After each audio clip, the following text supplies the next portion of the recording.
شروع کرتی ہوں اللہ کے نام سے جو بے انتہا مہربان نہایت رحم فرمانے والا ہے۔ فرمایا تم دونوں یعنی انسان اور شیطان یہاں سے اتر جاؤ، تم ایک دوسرے کے دشمن رہو گے۔ اب اگر میری طرف سے تمہیں کوئی ہدایت پہنچے تو جو کوئی میری اس ہدایت کی پیروی کرے گا وہ نہ بھٹکے گا نہ بدبختی میں مبتلا ہوگا، اور جو میرے ذکر سے منہ موڑے گا اس کے لیے دنیا میں تنگ زندگی ہوگی اور قیامت کے روز ہم اسے اندھا اٹھائیں گے۔ وہ کہے گا پروردگار دنیا میں تو میں آنکھوں والا تھا، یہاں مجھے اندھا کیوں اٹھایا؟ اللہ تعالیٰ فرمائے گا ہاں اسی طرح تو ہماری آیات کو جب کہ وہ تیرے پاس آئی تھی تو نے بھلا دیا تھا، اسی طرح آج تو بھلایا جا رہا ہے۔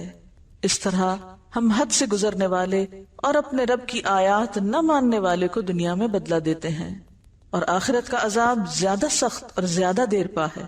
وَمَنْ أَعْرَضَ عَنْ ذِكْرِي، جس کسی نے بھی اعراض برتا، غفلت برتی، بے پرواہی برتی، بے نیازی اختیار کی میرے ذکر سے، میری یاد سے، تو میں اس کی سزا اس کو دنیا میں ہی دوں گا۔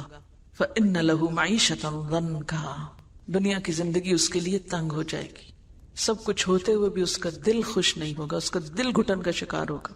اور پھر یہ معیشتاً ضنکا صرف دنیا میں نہیں قبر میں بھی ہوگی۔ قبر کے عذاب میں جو اہم ترین چیز ہے وہ کیا ہے؟ قبر کا تنگ ہونا، تنگی، بھچ جانا۔ تو ایک زندگی یہ دنیا کی زندگی ہے، دوسری زندگی وہ قبر کی زندگی، اور پھر اگلی زندگی حشر کی زندگی ہے۔ وَنَحْشُرُهُ يَوْمَ الْقِيَامَةِ أَعْمَى، قبر سے وہ پھر اندھا ہو کے اٹھے گا، اور اس وقت انسان کہے گا قال رب لما حشرتنی اعمی، کہے گا یا رب تو نے مجھے اندھا کیوں اٹھایا؟ وقد كنت بصیرا، میں تو دیکھنے والا تھا، میری آنکھیں تو ٹھیک کام کرتی تھی، یہ سب کیا ہوا؟ میں تو دیکھ سکتا تھا، دنیا میں تو میری بینائی نہیں گئی تھی، یہ آج میری بینائی کیوں چھن گئی؟ آج میری نظر کیوں چلی گئی؟ یہاں مجھے کیوں اندھا اٹھایا گیا؟ تو اس کو وجہ بتائی جائے گی۔ قال كذلك اتتك آیاتنا فنسیتها وكذلك اليوم تنسى، ہاں اسی طرح تو ہماری آیات کو جبکہ وہ تیرے پاس آئی تھی تو نے بھلا دیا تھا۔ ہماری آیات کے بارے میں تم نے اپنی آنکھیں بند کر رکھی تھی، ہماری نشانیاں تجھے نظر نہ آتی تھیں، ہمارے کلام، ہماری یاد، ہماری بات کی طرف توجہ کرنے کا تمہارے پاس وقت ہی نہ تھا، وہ تو تمہاری ترجیحات میں سے ہی نہ تھا۔ وَكَذَلِكَ الْيَوْمَ تُنْسَى، آج تمہاری سزا یہ کہ تم بھی بھلائے جا رہے ہو، تمہارا بھی کوئی پرسان حال نہیں۔ خلاصہ کیا ہے؟ وَكَذَلِكَ نَجْزِي مَنْ أَسْرَفَ، وَكَذَلِكَ نَجْزِي مَنْ أَسْرَفَ، جو بھی حد سے بڑھتا ہے ہم اس کو ایسی ہی جزا دیتے ہیں۔ وَلَمْ يُؤْمِن بِآيَاتِ رَبِّهِ، اور اپنے رب کی آیات کو مانتا نہیں ہے۔ نہ ماننے سے کیا مراد ہے؟ قبول نہیں کرتا، عمل نہیں کرتا۔ وَلَعَذَابُ الْآخِرَةِ أَشَدُّ وَأَبْقَىٰ، اور البتہ آخرت کا عذاب زیادہ شدید اور زیادہ باقی رہنے والا ہے۔ کس کے مقابلے میں؟ دنیا کی معیشت ضنکا کے مقابلے میں۔ تو بات یہ ہے کہ کیا یہ سچی بات ہے؟ ذکر کے بغیر دنیا میں زندگی تنگ ہوتی ہے؟ کیا واقعی آپ کو معلوم، اور صرف معلوم نہیں یقین بھی ہے کہ قیامت کے دن کچھ لوگ اندھے اٹھائے جائیں گے؟ کیا واقعی ایسا ہونے والا ہے؟ اور اگر یہ سچ ہے اور ایسا ہی ہونے والا ہے تو پھر ہمیں صرف اپنی ہی نہیں ان سارے لوگوں کی فکر کرنی ہے جو اللہ کے ذکر سے، اللہ کی طرف سے آئی ہوئی نصیحت سے بالکل اندھے بنے ہوئے ہیں اس زندگی میں، اس دنیا میں۔ یہ اگنور کیے جانے کے لائق بات نہیں، یہ بہت اہم بات ہے۔ تھوڑی دیر کے لیے آنکھیں بند کر کے تصور کریں اس زندگی کا جس میں انسان دیکھ نہیں سکتا، اور یہ تو پھر صرف دنیا ہے جس میں اگر کسی ایک انسان کی بینائی چلی بھی جائے تو بہت سے لوگ مدد کرنے کے لیے موجود ہوتے ہیں۔ اب تو ایسے ادارے بن چکے ہیں، ایسی فاؤنڈیشنز ہیں، ایسے انتظامات ہیں جن سے اس دنیا میں نابینا لوگوں کو بہت سی فیسلٹیز پرووائڈ کی گئی ہیں کہ وہ اپنی زندگی میں انڈیپینڈنٹلی کام کر سکیں، اپنا چلنا پھرنا، حتیٰ کہ پڑھنا لکھنا۔ لیکن قیامت کے دن کون کس کا مددگار ہوگا؟ کون کس کے کام آئے گا؟ اور کیا یہ سچ نہیں کہ من کان فی ہذہ اعمی فہو فی الآخرۃ اعمی واضل سبیلا، جو شخص اس دنیا میں اندھا بن کے رہا، اس نے آنکھیں نہ کھولی، اس نے اس ذکر کو نہیں پڑھا، اس نے اللہ کو یاد نہیں کیا، تو قیامت کے دن بھی وہ اندھا ہی اٹھایا جائے گا، اور بھی زیادہ راستے کے اعتبار سے بھٹکنے والا ہوگا، اس کو راستہ ہی نہیں ملے گا۔ کیا واقعی یہ ایسی آیت ہے کہ جس پر انسان غور کیے بغیر گزر جائے اور جس پر عمل کرنے کی کوئی تدبیر نہ سوچے. لہذا بے حد ضروری معلوم ہوتا ہے کہ ہم ان آیات کی روشنی میں ذکر کے معنی کو بھی سمجھیں اور پھر ذکر کے بارے میں جو ہمارے دین میں ہمیں تعلیمات دی گئی ہیں اس کی روشنی میں اپنے عمل اور اپنے کردار کا بھی جائزہ لیں کہ کہیں ایسا تو نہیں کہ ہم قرآن پڑھتے ہوئے بھی، ہم ذکر کرتے ہوئے بھی اللہ کو یاد ہی نہ کرتے ہوں.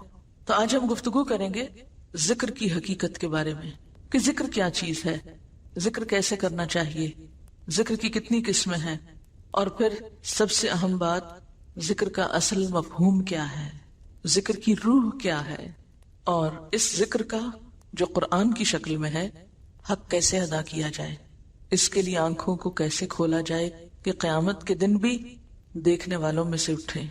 قرآن پاک کی ایک سورت ہے سورت الاعلی، اس میں اللہ سبحانہ وتعالیٰ فرماتے ہیں قد افلح من تزکا وذکر اسم ربہ فصلی بل تؤثرون الحیاۃ الدنیا والآخرۃ خیر وابقی ان ھذا لفی الصحف الاولی صحف ابراہیم وموسیٰ. کیا معنی ہے اس آیت کا؟ قد افلح، یقیناً فلاح پا گیا، کامیاب ہو گیا. کون؟ من تزکا، جس نے اپنا تزکیہ کر لیا، اپنے دل کا، اپنے خیالات کا، اپنے اخلاق کا، اپنی عادات کا تزکیہ کر لیا، اس میں سے قبیح چیزیں نکال پھینکی. وذکر اسم ربہ، اور اپنے رب کا نام یاد کرتا رہا، یعنی اپنے رب کی یاد اختیار کی، ذکر کیا. فصلی، پھر نماز بھی پڑھی. لیکن کچھ لوگوں کے پاس ان تینوں چیزوں کے لیے وقت نہیں جو کہ ان کو کامیابی کی طرف لے جانے والی ہیں. قد افلح من تزکا، نہ تزکیے کے لیے وقت ہے، وذکر اسم ربہ، نہ ذکر کا وقت ہے، نہ ذکر کی طرف دھیان ہے، فصلی، اور نہ نماز ہی کی طرف توجہ ہے. کیوں؟ اس لیے کہ بل تؤثرون الحیاۃ الدنیا، بلکہ تم دنیا کی زندگی کو ترجیح دیتے ہو. دنیا کی محبت کی وجہ سے تم اپنے ان فرائض کو بھولے ہوئے ہو جن پر تمہاری کامیابی کا انحصار ہے. والآخرۃ خیر وابقی، اور تمہیں یہ بھی بھول گیا کہ آخرت زیادہ اچھی جگہ ہے اور زیادہ باقی رہنے والی ہے. اس دنیا کی نسبت وہ گھر جو ہمیں کل ملنے والا ہے وہ زیادہ اچھا گھر ہے. ان ھذا، یقیناً یہ باتیں، لفی الصحف الاولی، پہلے صحیفوں میں بھی موجود ہیں. اس سے کیا پتہ چلتا ہے کہ کامیابی کے یہ اصول ابدی ہیں. ابدی کا کیا معنی ہوتا ہے؟ ہمیشہ سے، ان میں کوئی شک نہیں. ہر دور میں یہی باتیں پیغمبرانہ تعلیم کا حصہ رہی ہیں، اور خاص طور پر صحف ابراہیم و موسیٰ، ابراہیم اور موسیٰ علیہ السلام کی تعلیمات، ان کی کتابوں اور ان کے صحیفوں میں بھی یہی باتیں تھی. یعنی ساری تعلیمات کا نچوڑ یہی ہے. تو گویا دین کی تعلیم یہی ہے. پہلی چیز کہ تزکیہ نفس ہو، تزکیہ قلب ہو، تزکیہ اخلاق ہو. کس لیے یہ ساری صفائی، یہ اہتمام؟ آپ گھروں کی صفائی کیوں کرتے ہیں؟ ڈیکوریشن کیوں کرتے ہیں؟ ہر چیز کو کیوں تیار کرتے ہیں؟ کسی خاص مہمان نے آنا ہوتا ہے. دلوں کا تزکیہ کس لیے؟ کہ یہ دل اللہ کے لیے بنے ہیں. اس میں ہمیں سب سے محبوب ترین چیز کو یہاں مقام دینا ہے. تو یہاں سب سے محبوب ترین ہستی اللہ رب العزت کی ذات، یہ دل تو اس کے لیے. اتنی قیمتی چیز، اتنی قیمتی جگہ، یہ دنیا کی ٹھیکریوں کے لیے تو نہیں ہے، دنیا کی حقیر چیزوں کے لیے تو نہیں ہے کہ ان کو یہاں بسا لیں. اس دل میں تو رب کی یاد ہونی چاہیے. جب تزکیہ ہوتا ہے اور رب دل میں آتا ہے تو پھر ہو نہیں سکتا کہ ہر دم رب کا نام اور رب کی یاد اور رب کا ذکر نہ ہو. کبھی ایک شکل میں، کبھی دوسری شکل میں، کبھی تیسری شکل میں. اس کی شکلیں اور صورتیں مختلف ہو سکتی ہیں. کہیں وہ ذکر نماز کی شکل میں ہوگا، کہیں وہ ذکر دل ہی دل میں ہوگا، کہیں وہ ذکر زبان پر ہوگا، کہیں وہ قرآن کی شکل میں ہوگا. لیکن یہ نہیں ہو سکتا کہ ایسے شخص کی زندگی پھر اپنے رب کی یاد سے خالی ہو جائے. یہ نہیں ہو سکتا.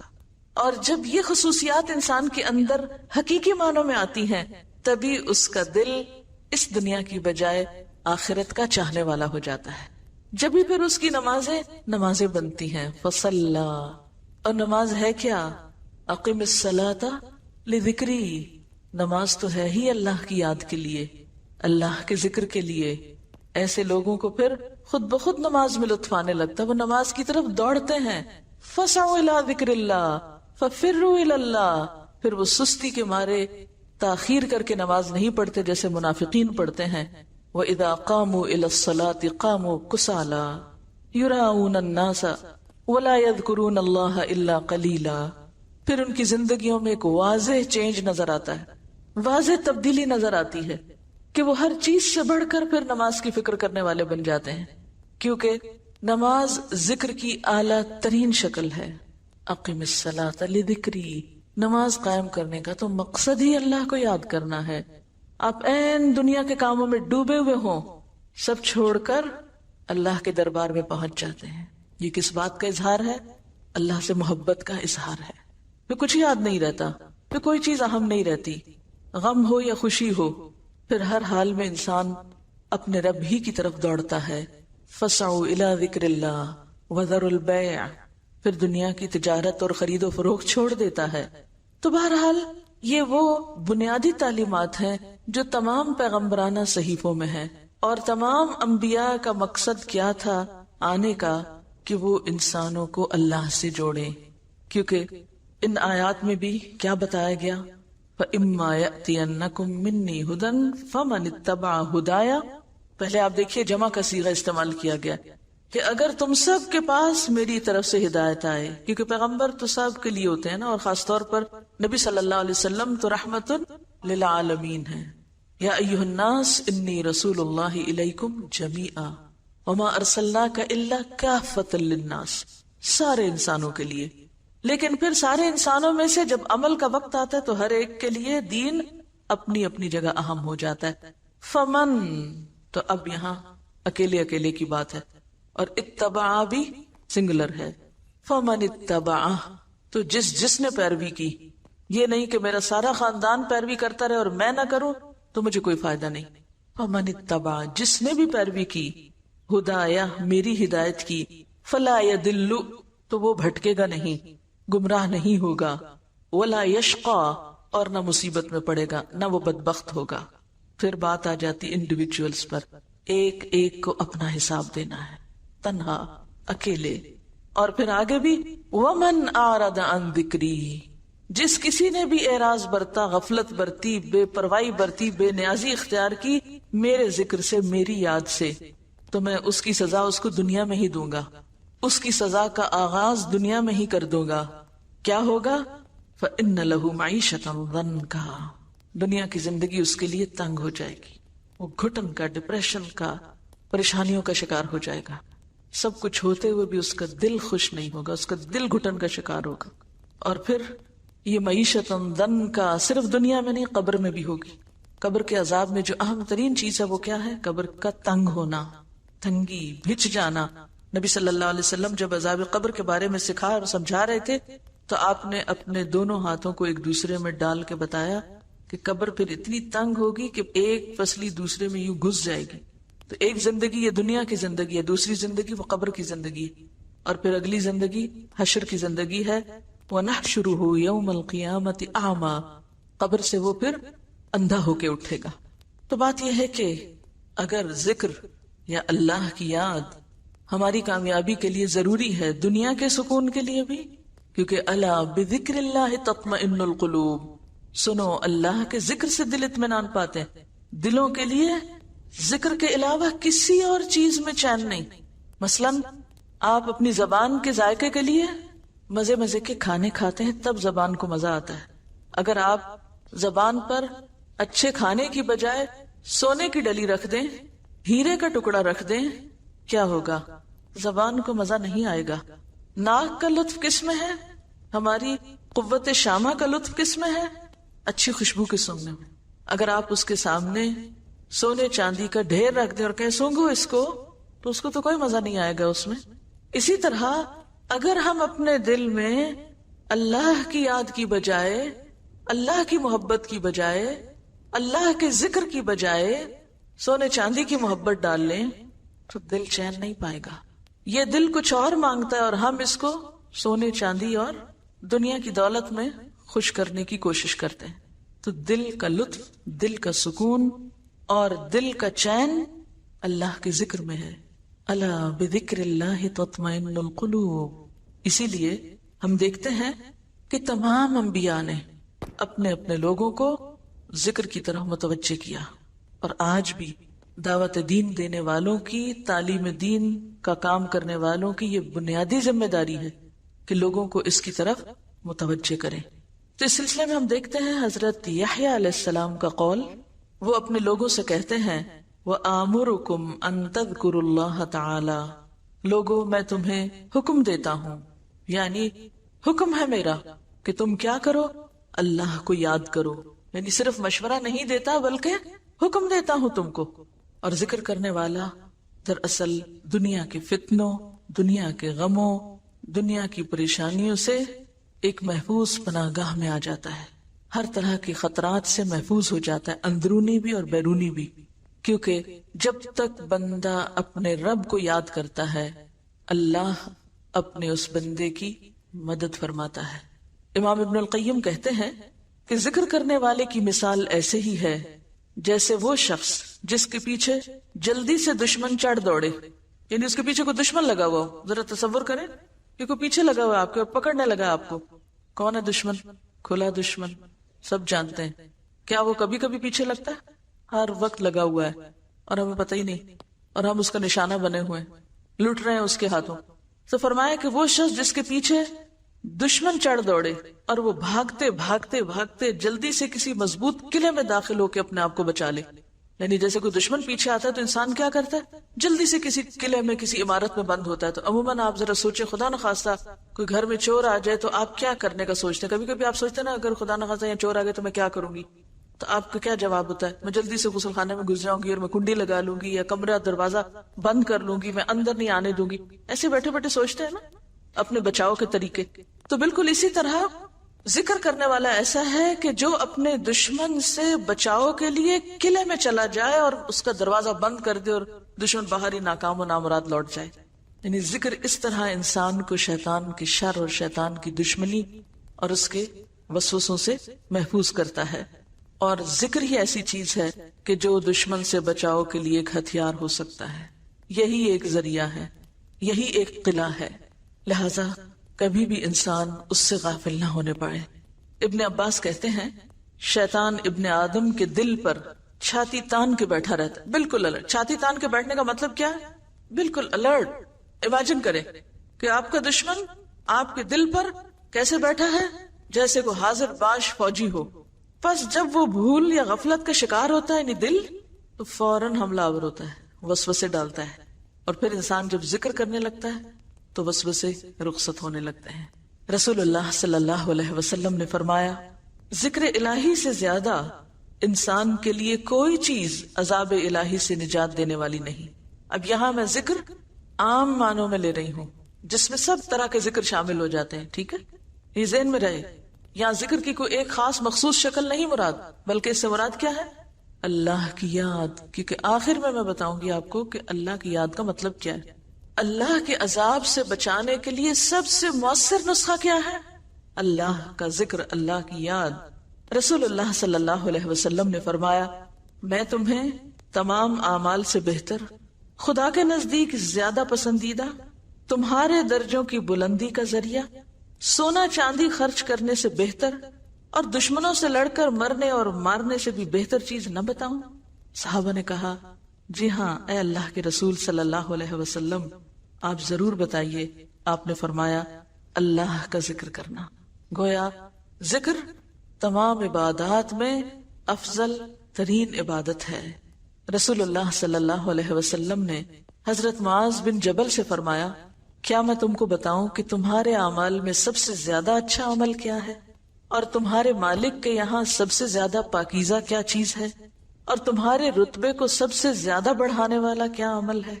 تمہارے لیے سونا چاندی دینے سے بھی زیادہ بہتر چیز کیا ہے، اور اس سے بھی بہتر کہ تم کل اپنے دشمن سے ملو، تم ان کی گردنیں مارو وہ تمہاری ماریں؟